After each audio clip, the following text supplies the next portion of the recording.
Good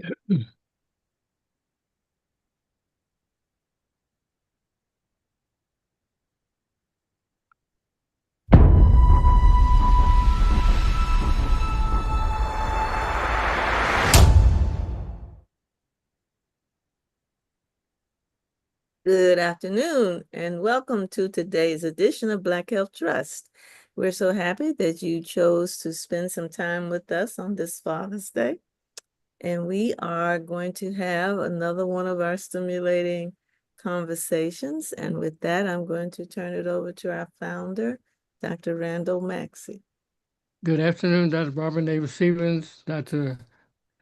Ivan Walsh, and Dr. Jocelyn Hines. Thank you so much.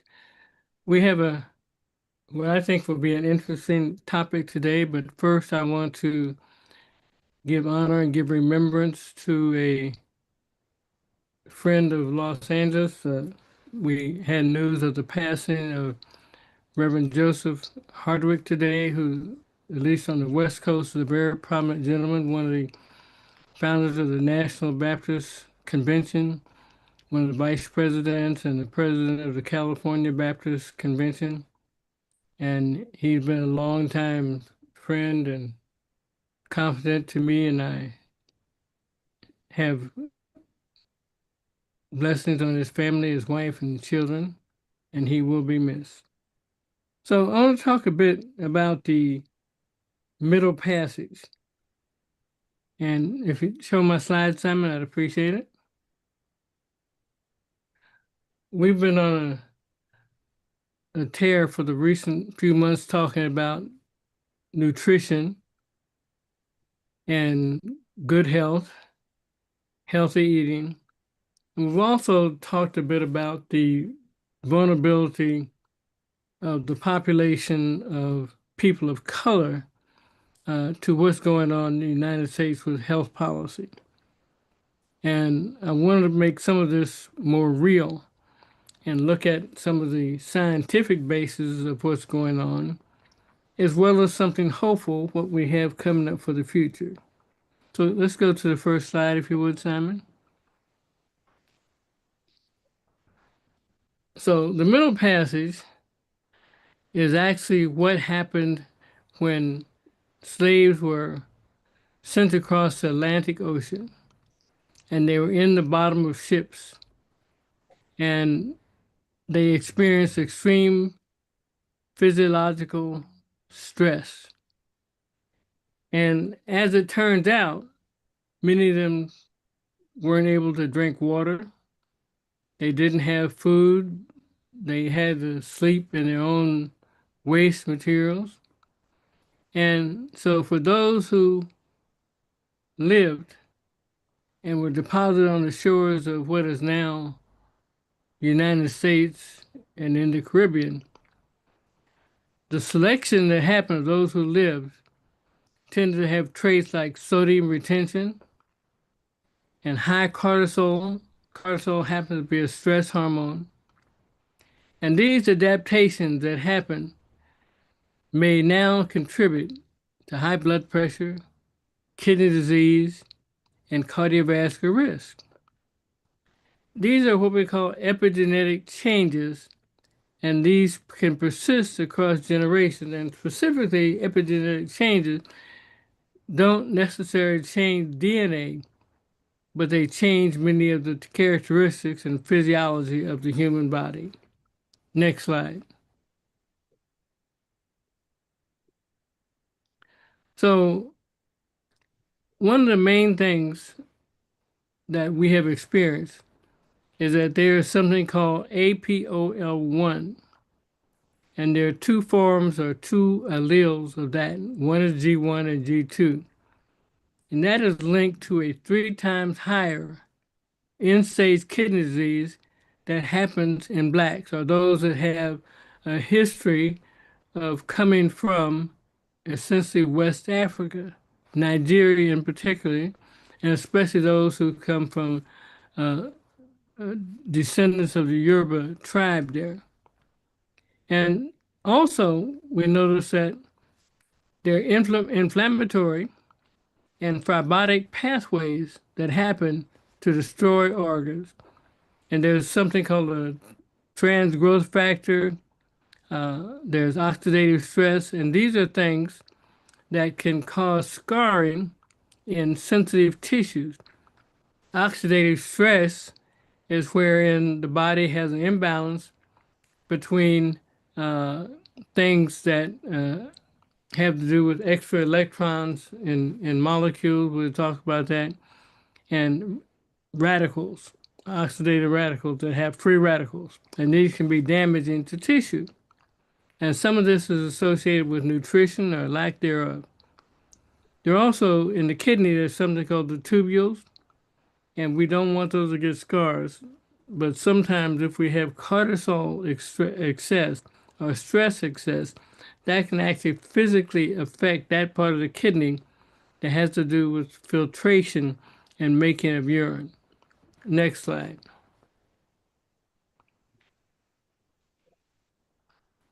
So on this slide, I think it's fairly dramatic to show that who has genetic risk, what ethnic group. If you look on the left-hand side, it's clear that people with African American heritage have the risk of exposure to APOL1 genetic risk, and European Americans have zero. And that's because they left 10,000 years before that genetic allele was developed to defend West Africans against the so-called Tsetse fly. And that defense against the Tsetse fly helped them kill the Tsetse fly disease, but it also ruined their kidneys and caused as much as a 46% end-stage kidney disease risk in that part of Western Africa. Next slide. So prevalence by race, and we on one hand know that there's no such thing as race, but we're going to use the term since it's in use. We can see that there's almost a 10%, I'm sorry, 16+% prevalence of risk of kidney disease, chronic kidney disease in African Americans, less so in Hispanics, and less so in Caucasians. Next slide. So by risk group, you can see that in the general population is about a 10% prevalence. For those with diabetes, there's almost a 35% prevalence. For those with hypertension, a bit less. But those that have the APOL1 ancestry, there's almost a 45% prevalence or risk in that group. Next slide.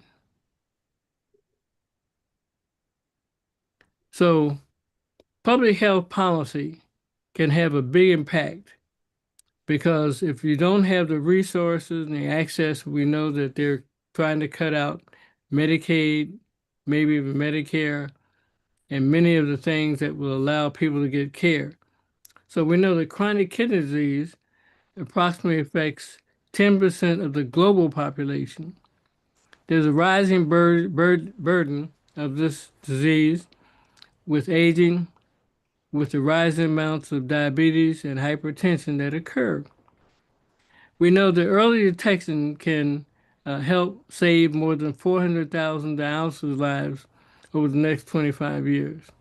We also know that once you're on dialysis, you have a life expectancy of no more than 8 to 10 years in many cases, even though there are clearly people who are outliers of that.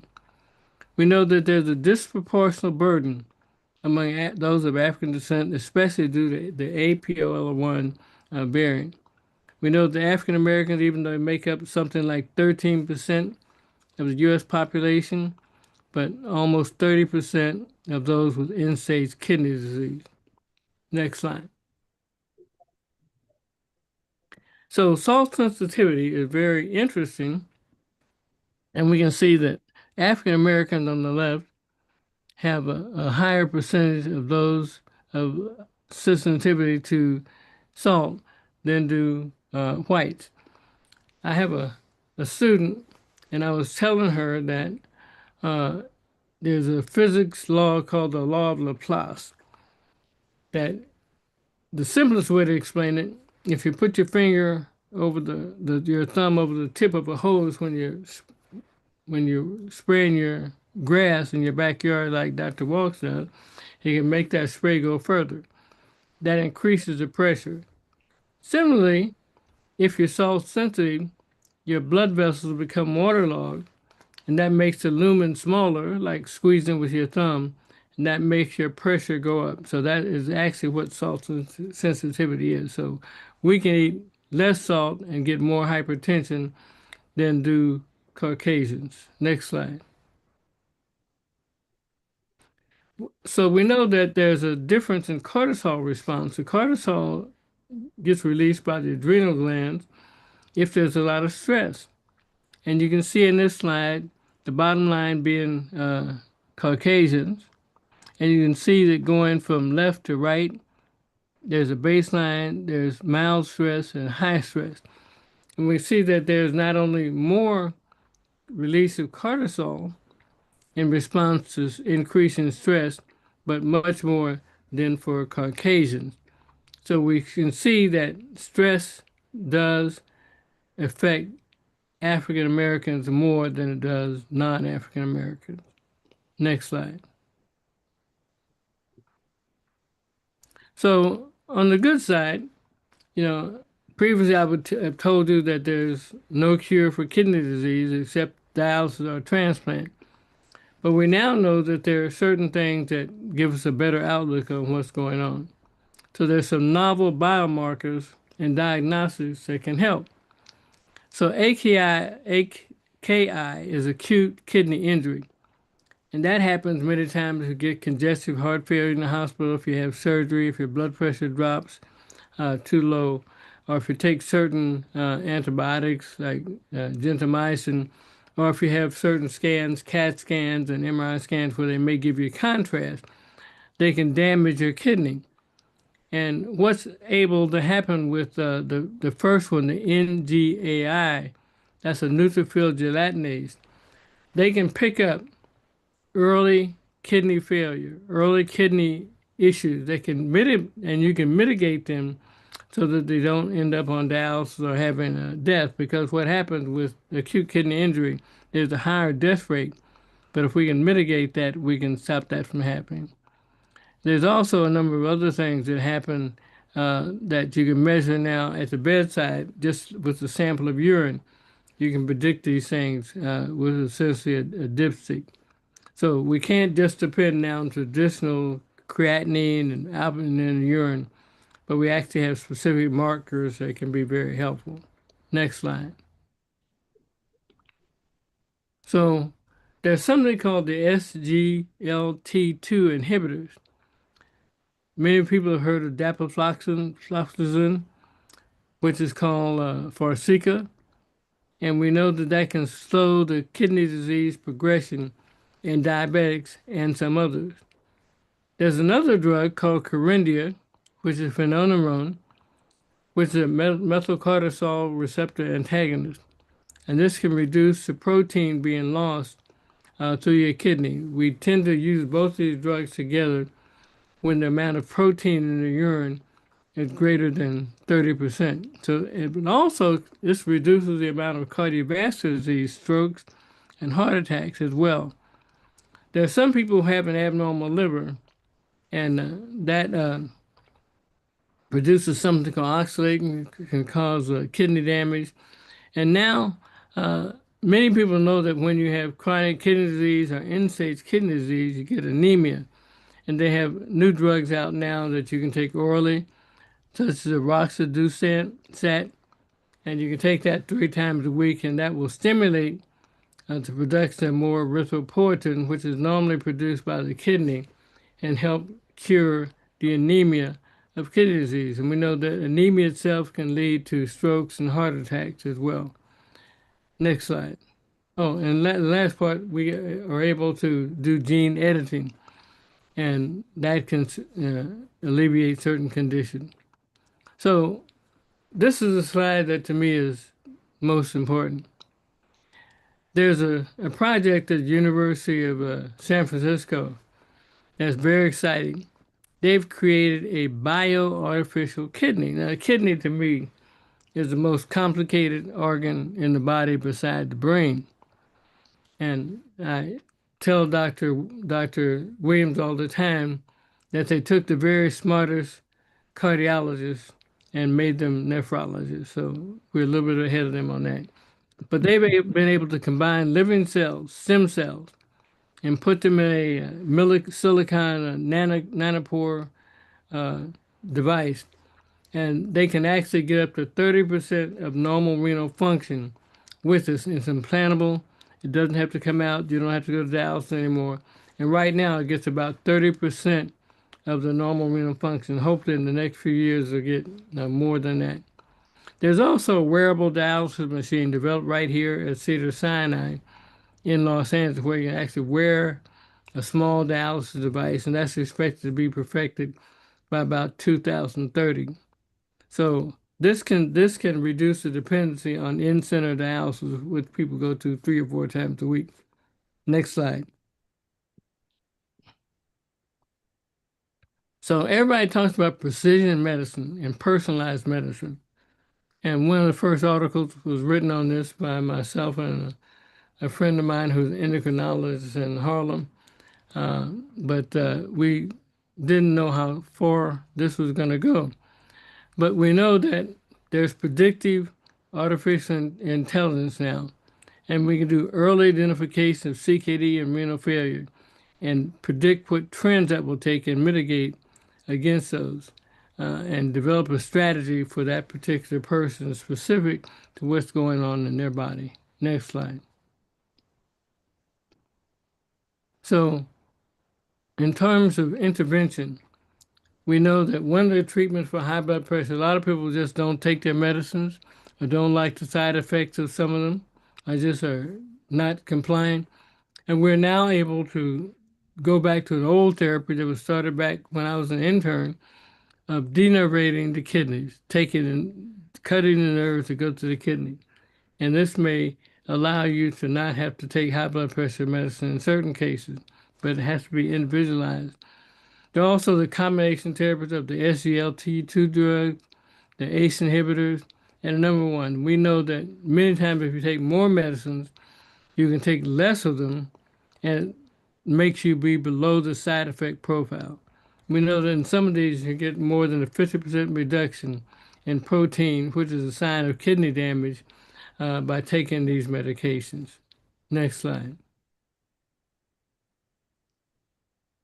So this is a diagnostic algorithm for the approach or workflow with kidney disease that we recommend that physicians follow. So the first is to get a good history, to do a risk assessment, a family history. What is their ethnicity? What is their diabetes history? Do they have hypertension? Good history is the most important thing you can do. Second, you do the lab screening. Estimated glomerular filtration rate, ACR, which is the albumin creatinine ratio, and the test that you do on the urine to find out about kidney injury. That's step number 2. And we also know that there's been improvements made in looking at glomerular filtration. They used to put in whether you were African American or white, and that was not very accurate. So that has gone due to doctors such as Keith Norris and others who have made those corrections. Number 3, imaging. That there's ultrasound imaging that is much more sophisticated. You're able to do certain MRIs and actually look at the elastography of the tissue to find out if there's scarring in the kidney. Not just an MRI image, but what is the actual physiological state of those membranes, and that can predict renal failure. And also we know that you refer a patient, if this is not your specialty, don't just hold on and watch that creatinine go up and the kidney function go down, but refer them to the appropriate specialist to help out with these processes. Next slide.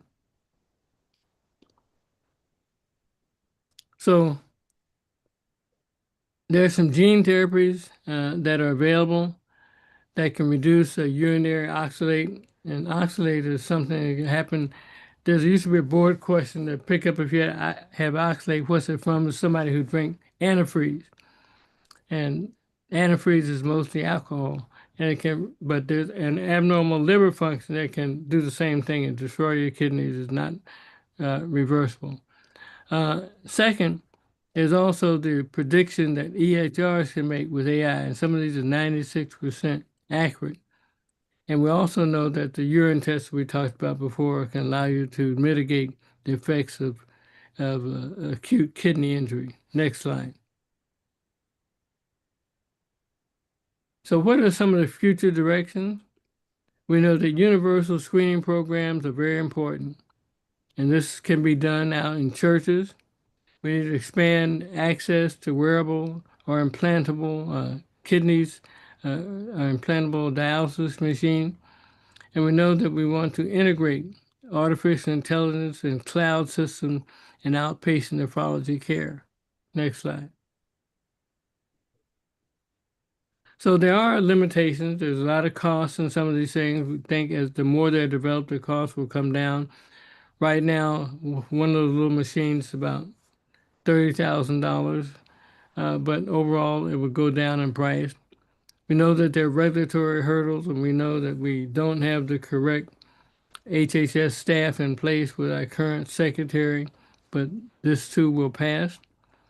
And we know that we want to make sure that our population gets ballot access to these things. Next slide. So in conclusion, we know that these new therapies are very hopeful, and we hope that our current freeze on doing things that will help people, not getting rid of the National Institutes of Health, not deconstituting our CDC. So we have to pray that that happens. We know that precision nephrology will enable earlier, more effective treatment. And we know that a multidisciplinary approach is very important for the best outcomes. Next slide.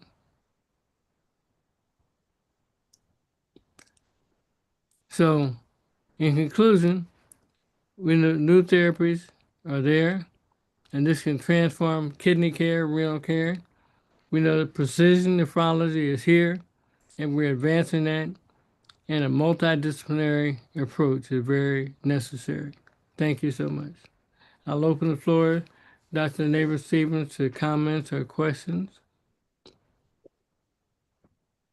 Well, the thought that crossed my mind, really triggered by, I think, your last slide, is earlier diagnosis.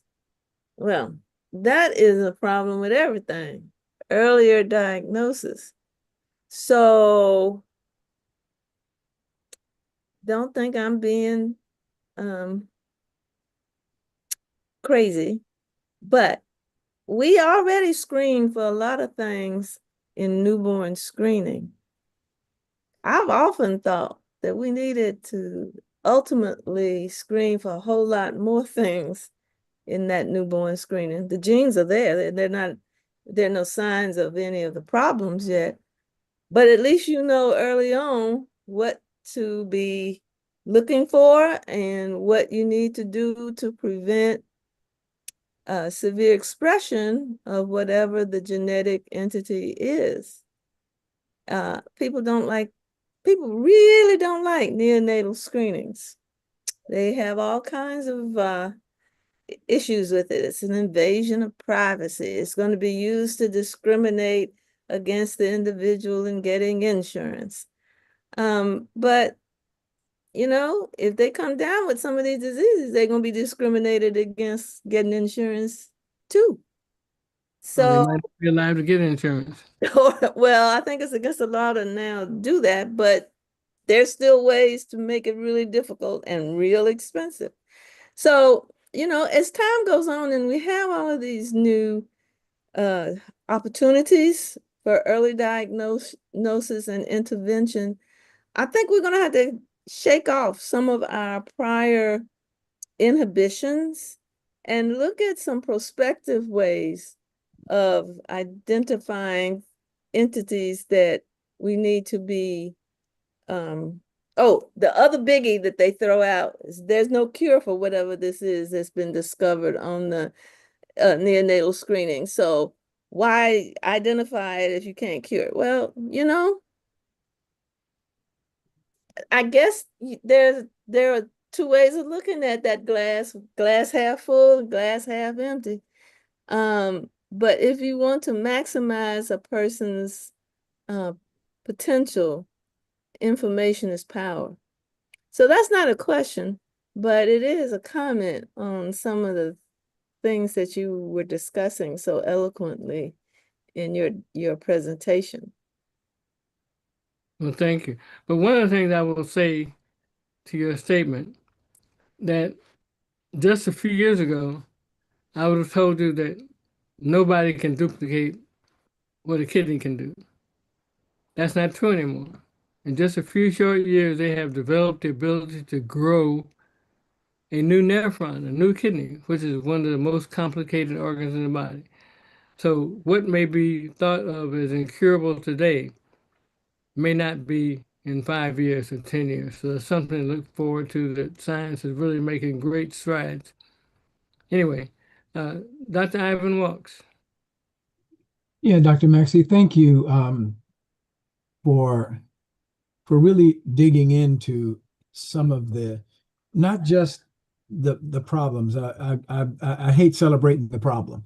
I like to identify the problem and then move forward to what has changed that is helping us to address the problem, and then what are some of the things that might be coming down the road. So yeah, the whole middle passage and getting us messed up, we can't change that. But what we can do is we can identify that it's important to understand how what we learn about what happened can be used going forward. And that's what I think was so important that we talked about today. Um, when when we I, I've had a lot of personal experience with helping folks through the process of dialysis. And though it's a wonderful life-saving opportunity to get dialysis, it ain't easy. It's not it's not for wimps having to go back and forth to dialysis a lot. And so some of the things you talked about today, I think are important for us to ask about. So much of what we do on Black Health Trust, I think, is useful for us to go and talk to our doctors about. I've got my annual visit to the doctor to hear about how I need to stop eating that all that bad food I eat. Doc, I see Dr. Lawson over there laughing at me. He knows. I I am not. I'm a decent doctor. I'm a horrible patient. And so I still haven't been next month, invited to his house for Dr. Lawson's house for barbecue. I'm still waiting. well, next month in July, when I go to the doctor, I think that a lot of the things that we've talked about on Black Health Trust are useful things for me to talk to my doctor about, for me to talk about what's happening. And doctor, have you heard about this? Do you know about that?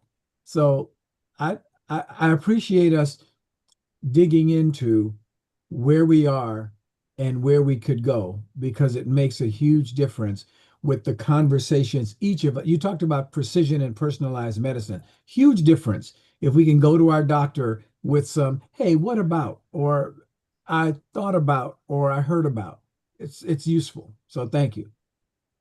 Thank you very much. The brilliant Dr. Hines. So I have a questions and a comment. I think I will go with the comment first. To your point, Dr. Neighbor Stevens, about screening tests and things that we could be asking or screening for that we aren't currently. I think the good thing is there's an opportunity. If there's something good coming out of the current times, there is an opportunity to relook at how we do things, because I feel like there's definitely a generational divide on the concept of privacy, right? And I think that younger people don't have anything near the expectation of privacy that kind of older generations do, because they give everything away, because on one hand, I think it is the acknowledgement that you have it anyway, right? So why am I pretending that you don't know all of these things about me or that you can't get access to it? Like, they'll download an app and put all their stuff on it. They'll put their whole EHR into a chat bot just to get to the result that Dr. Maxey said, like, oh, the chat bot can tell me if I can get kidney disease, with 96% accuracy. Here, have it, right? While the rest of us are going, well, what are you going to do with that information? What might happen to it, in a year from now and all the rest of that stuff. So I think it's absolutely an opportunity to relook at some of the things that we do and don't do, and why, to your point, the paternalistic nature that which we decided that some things wouldn't get tested for or asked about because we decided that people shouldn't know what we can't cure. My question then for Dr. Maxey is, when you made that slide on the modern workflow, at what point in kidney disease or when you're first having abnormal things, does that workflow kind of kick in? And are we at a point where some of those markers and that type of MRI that you mentioned are, we'll say, commercially available, or are we still kind of in the, introduction phase? You remember, there's a lot of things that over our clinical lifetimes have come out and, oh, they're there, but only certain places have it, or it's kind of experimental. So where are we with the access to some of the things that you mentioned? Um, The majority of those things that are tests are available right now, and they're not experimental. For example, the MRI we mentioned, that can be done now and actually look at the elasticness or the stiffness of certain uh, vessels in the body and find out if they're scarred by that.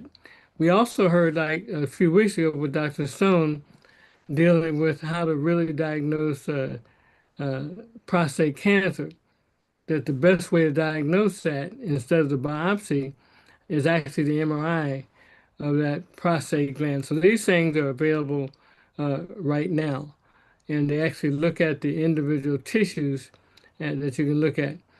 Back to the primary care doctor, when a patient comes to your office, and especially if they have diabetes, make sure that you don't just look for glucose in the urine, but you're looking for protein in the urine.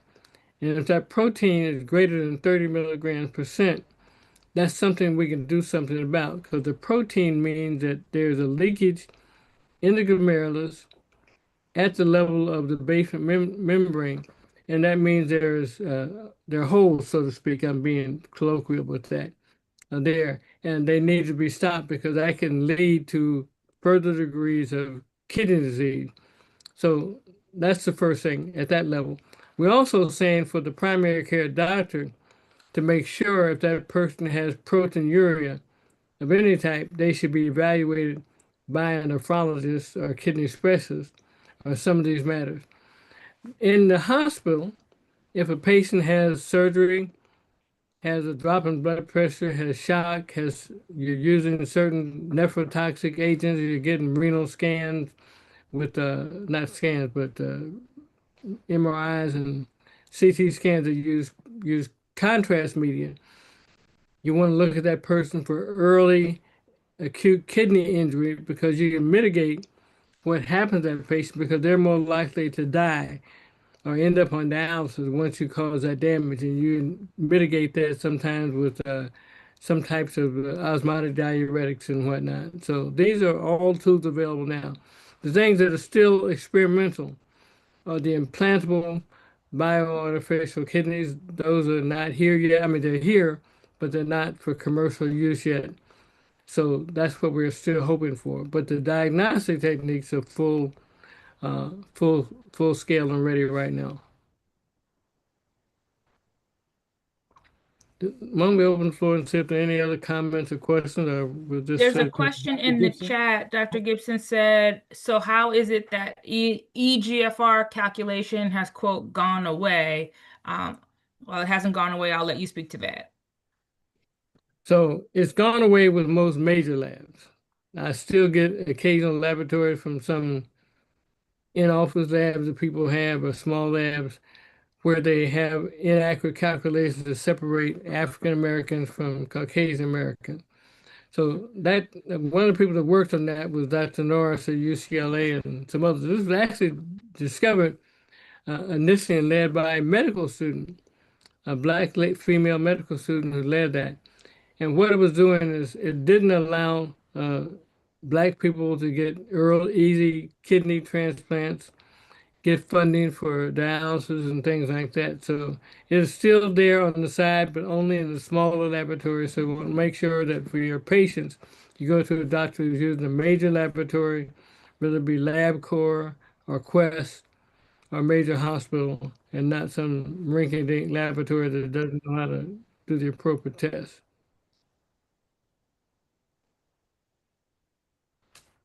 But again, Dr. Johnson has his hand up as well as Dr. Lawson. okay, let's open up the floor.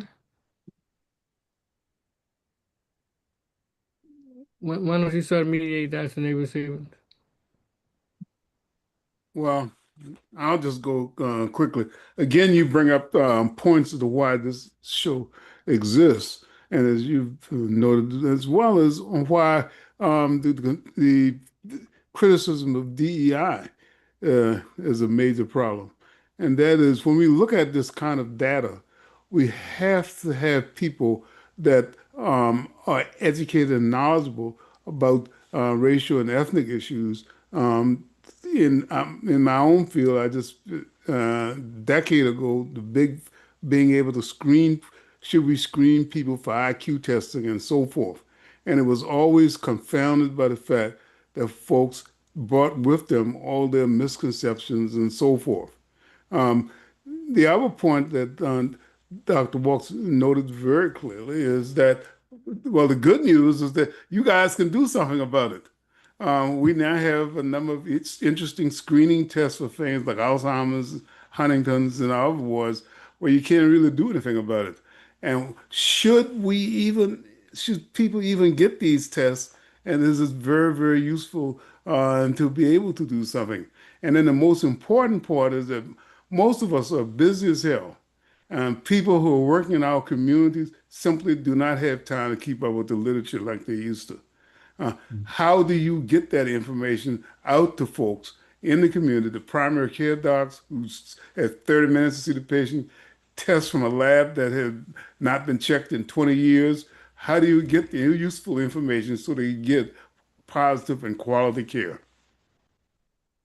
I think we should probably, Dr. Lawson, I appreciate those comments. I think we should have this program available to our churches and larger audiences so that we get the word out that these are the things you should be asking for. These are the things your doctor should know.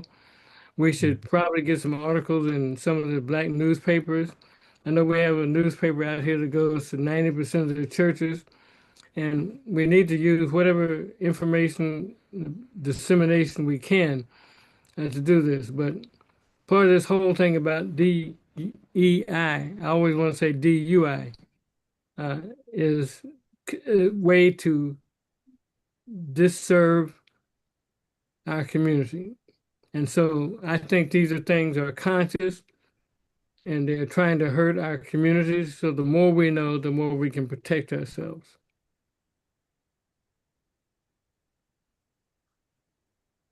Okay. Dr. Gibson has his hand raised. Thank you so much.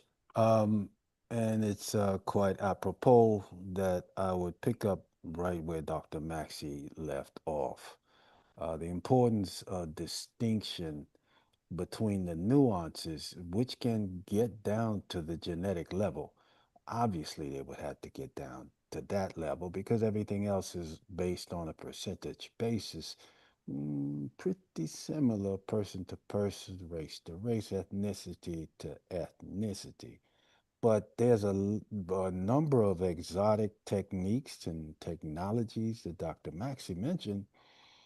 It would be wonderful if more of us could have access to clinical trials, clinical trial opportunities, opportunities to literally Get some data on Black folks. Forget about it. I mean, there's data, but whose data is that? So I think, and forgive me for circling back to DEI, whatever you want to call it, okay? How about, they start thinking about you and I? Oh, what I'm concerned about is we cannot benefit from precision medicine if the precise terms don't include the right data. So Hey, somebody help me with that, because forgive me, I'm a numbers person. Everything boils down to numbers. And you've got to stay between the lines. The lines are our friends. Somebody help me, please. I think the points that you make are exciting and very much correct. A few years ago, Dr. Motley and myself started a project where we are going to do hook up with Dr. Rick Kittles, who's deals with genetics, and come up with a project using AI to help get this information. I think that the group at the National Medical Association, the Cobb Institute, has taken this further, and they have a project now to collect this kind of information. It's called All of Us. Dr. Neighbor Stevens, do you know about the details of that?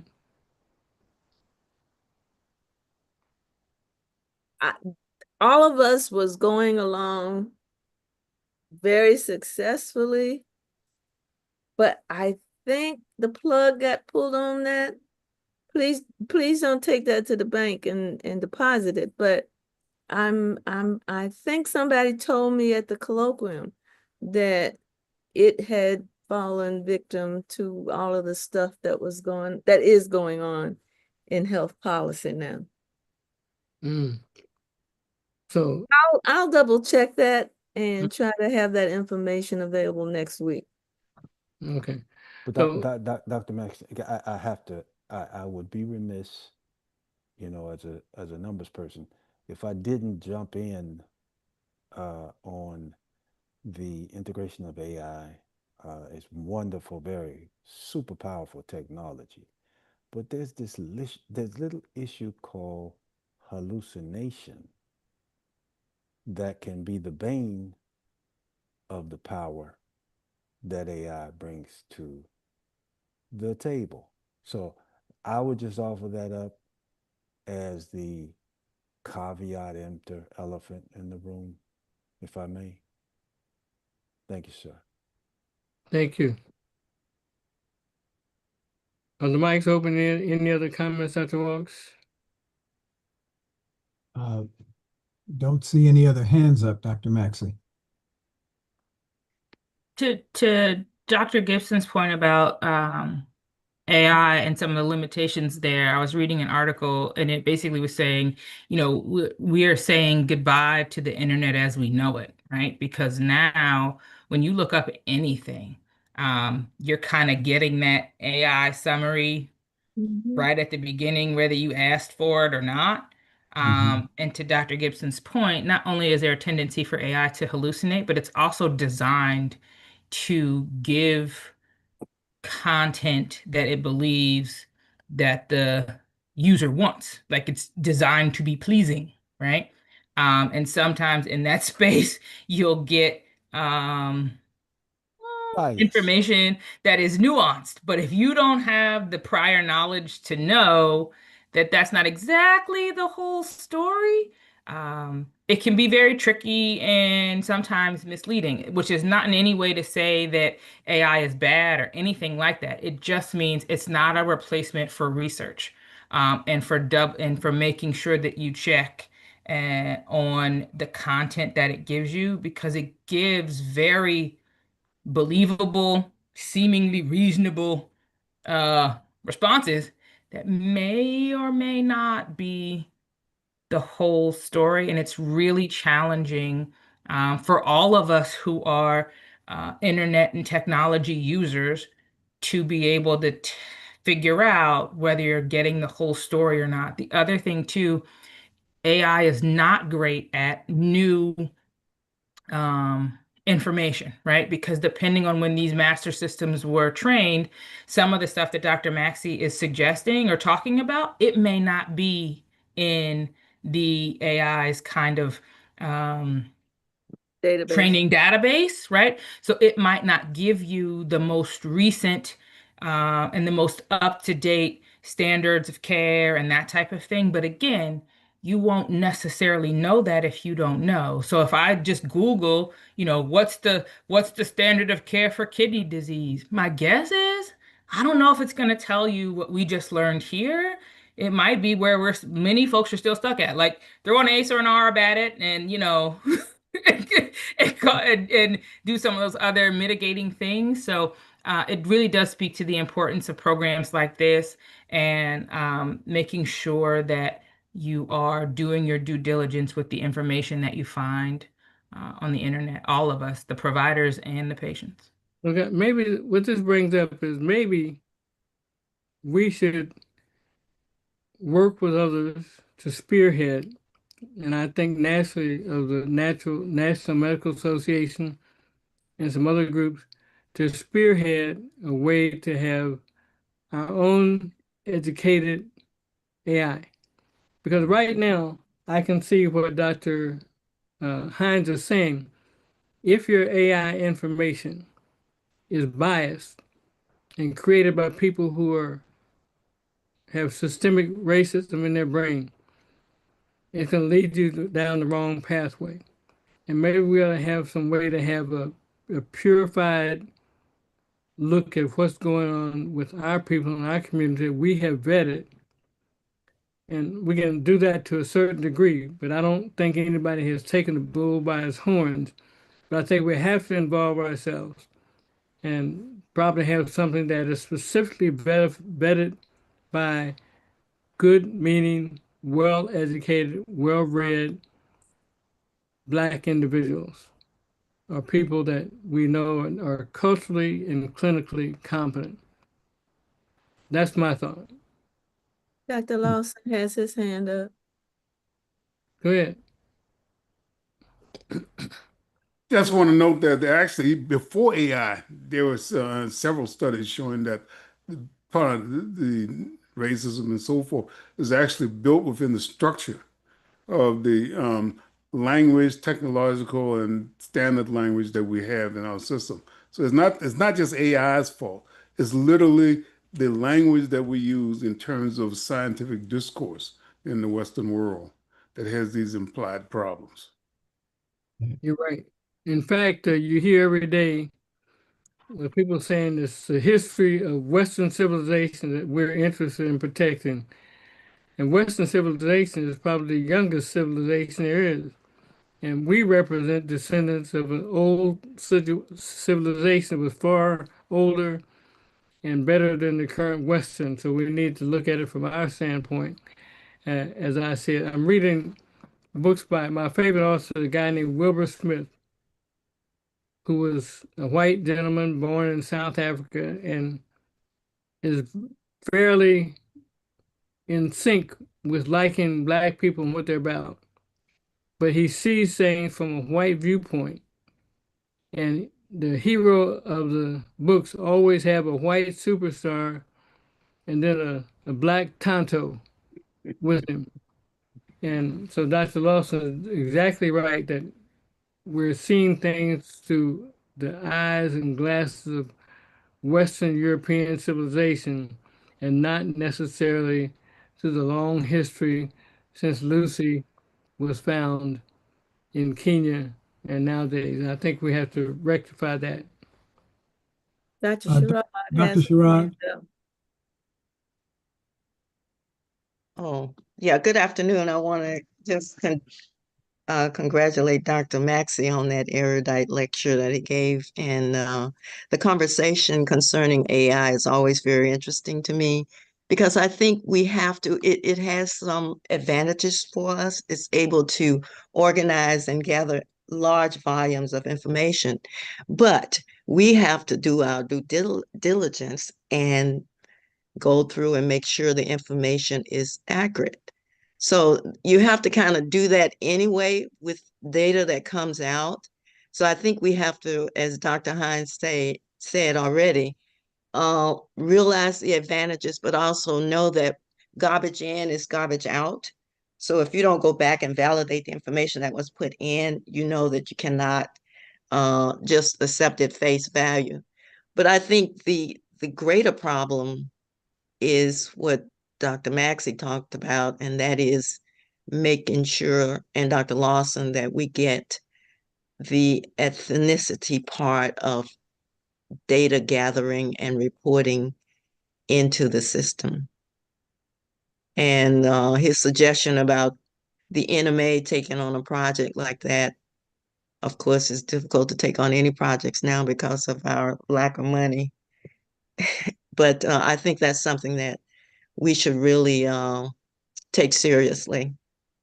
And again, we thank you for bringing these kinds of discussions to the community. And thank you so much. So we're at the top of the hour. Any more comments from our audience? I did have just one quick one. And again, I'd like to dovetail on Dr. Sherrod's comments. When you made reference, Dr. Maxey, earlier to the need for us to train our own LLMs, large language models, I agree with that. And what better place than to deal with the digital natives, which we could probably find more of in SNMA and SPHA. S was it Student National Pharmacists Association. If we could encourage students in those programs to pursue their advanced projects targeting these areas where the kind of data that would be necessary for the large language models that you are thinking about, there clearly is a profit incentive for large organizations that have the wherewithal, even if we talk about some of the foundations, because when it comes to government funding, forget about it. But I'm simply saying there are foundations that are curious, and even if not so benevolent, if you will, they're curious, and data is the new currency. So perhaps since you have a leadership position and people, when Dr. Maxey talk, people listen. Well, I appreciate the compliment, but I'm a small cog out of office for 25 years in the NMA. But what I think is that one thing I do want to do, we used to have midweek meetings of the advisory on Wednesdays, at least twice a month, and we would cover a lot of topics, and maybe we can do that once a month and get into more depth about some of the things that we can do about this, and get some of the. I like your idea about the Student Pharmaceutical Association, the Student National Medical Association, because most of us, like me and Dr. Walks and Dr. Lawson, not quite Dr. Neighbor-Stevens, but we're not like Dr. Hines and the other younger people who know how to work all this AI stuff, and talk about some of these things and see which way the Black Health Trust can be most useful in this. But I'd like to thank everybody, and let's go with our final comments for today, starting with Dr. Hines.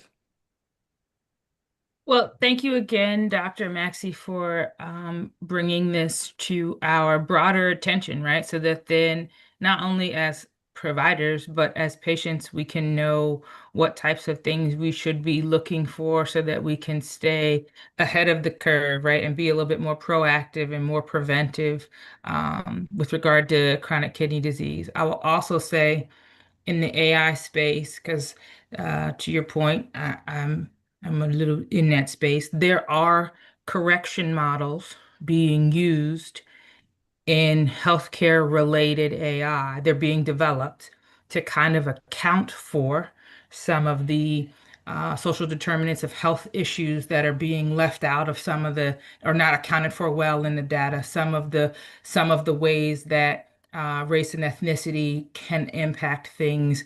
The challenge is you had to train it on a system, and the system got us where we are now.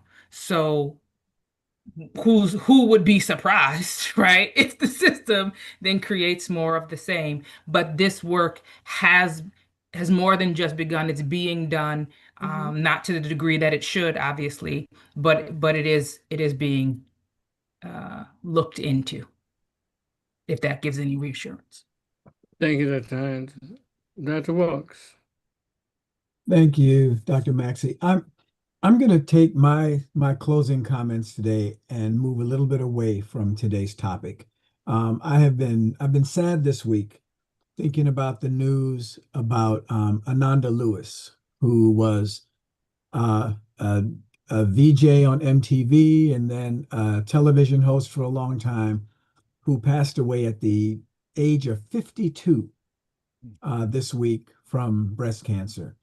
And in looking through the story, so much of what we talk about here at Black Health Trust and so much of what she talked about in her last days in hospice care just really impacted me, because her story maybe could have been so different if the advice that she could have followed about the maintenance of her health, of knowing that nothing was wrong because I checked, knowing that nothing is wrong because I looked into it and I found out that right now nothing is wrong. So often, too often, until we feel something is wrong, we don't really go after information. So I just, I felt so bad about Ananda Lewis at age 52 leaving the world because of breast cancer, something that we know so much about and something that we can manage so well. But so many of the people who look like most of us, for whatever reason, well, it didn't help my mom not get breast cancer. I was afraid about the radiation from the mammograms. I didn't have time to follow the directions the doctor gave me because I was too busy. I thought my body would be able to take care of it if I ate better. All of those things, all of those statements were part of her journey. And I'm sad. So yes, Dr. Maxey, we may be a very small cog in a wheel that has a flat tire, but I think we have to continue to try to get that wheel to turn around and get people to pay attention. So that's what I got today. Thank you, Dr. Walks. Dr. Barbara Nabin-Stephens. Thank you, Dr. Maxey. As always, you are the master teacher. I want to use my little time because we store our broadcasts on YouTube and Facebook, and they may not have access to the chat. I want to make sure that I say that Dr. Lawson checked, and all of us is suspended currently, but not killed yet. Thank you so much. And as my final comment, I have taken everything that's been said in this program very seriously. And my point was to show from an objective medical and physiological process how DEI and being against DEI is actually a formidable enemy of people of color. And there's no new information that I presented today that isn't affected by our bodies and isn't officially being attacked by the current administration. They know exactly what they're doing. This is not new stuff to them. If I could find out from the National Library of Medicine from PubMed, clearly the U.S. government knows exactly what it's doing, so it's on purpose. Hope everybody has a great Sunday. Happy Father's Day to all you fathers and presumptive fathers as well. Have a great day. Thank you, Simon, so much. Happy Father's Day. Good day, everyone. Bye. Amen.